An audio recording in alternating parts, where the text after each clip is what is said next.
নাতি ও নাতি ভালো আছো নি? কবে এসো ঢাকাতে? আমি তো আইছি কালকে সকালে আইছি। কি আনছ? আমার সময় আপনার জন্য এক বিরে ফাইন আনছি, মিষ্টি আনছি, আপেল আনছি। ভালোই। তোমার আব্বু আম্মু ভালো আছে? হ্যাঁ হ্যাঁ আলহামদুলিল্লাহ ভালো আছেন। তাদেরকে নিয়ে আইতা। হ্যাঁ গুলো আম্মু হেরা আইতে চায় না, ওই বাসা অনেক কাজ আছে তো ওই জন্য আইতে চায় না। ভালো ভালো ভালো। পড়াশোনা করো? হওয়া পড়াশোনা করি। কোন কোন ক্লাসে পড়ো? এখন ক্লাস 10 ভর্তি হয়েছি।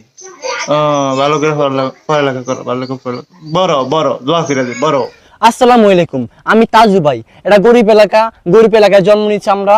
দেখুন একটি গরু পিছনে দাঁড়িয়ে আছে, এই গরুটির লেজ নাই এবং পাশে অনেক মাছি ভন ভন করতেছে। আমার খুব কষ্ট লাগে, গরুটির লেজ থাকলে গরুটি তাদাম মাছগুলা সরাতে পারতো, কিন্তু আমি তা না করে আমি হাত দিয়া মাছগুলা সরাই দিয়েছি।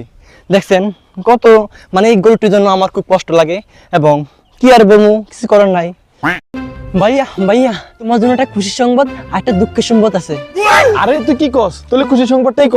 আব্বু এবার কইছে না, তুমি এবার ফেল করলে তোমাকে বিয়া করে দিব। হ, কিন্তু না, তুমি পাস করছো, আমি ফেল করেছি। ও ছেলে কি 100% বেকারি কি করে তাই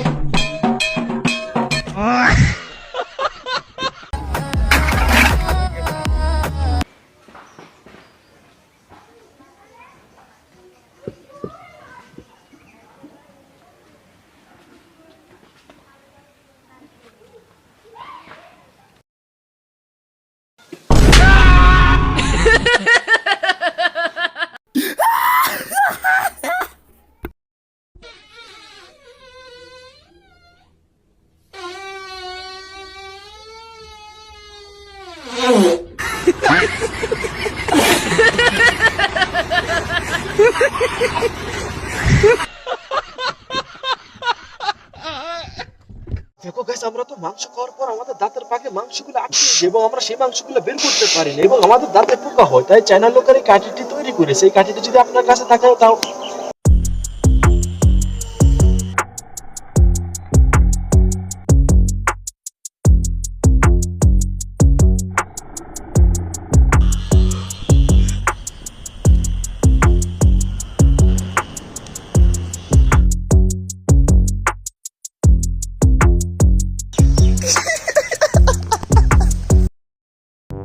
কি খবর রোনালদো ভাই? হ্যাঁ ঠিক আছে ঠিক আছে, ওয়ালাইকুম সালাম। কেমন আছো? আছি, বাসায় আছি মিয়া, খেলতে যাবো, সমস্যা নাই। তোমার এই 15 তারিখের ভিতরে যাম গা মারি ভাই সব। ঠিক আছে, আসসালামু আলাইকুম। আমি যাবো, আমি চলে যাবো। ওরে লইয়া যাবো, বুঝছো? ওরে লইয়া যাবো। হাই ফ্রেন্ড, বিগ ফ্রেন্ড ভাই, বিগ ফ্রেন্ড। আরে সমস্যা নাই, তুই এদিকে গেলে আমার কথা কইস, তোর লগে ছবি টবি করবো। ইনশাআল্লাহ এই ওর লগে দুইটা ছবি কইরো। আমি করবো। হ্যাঁ ঠিক আছে ঠিক আছে।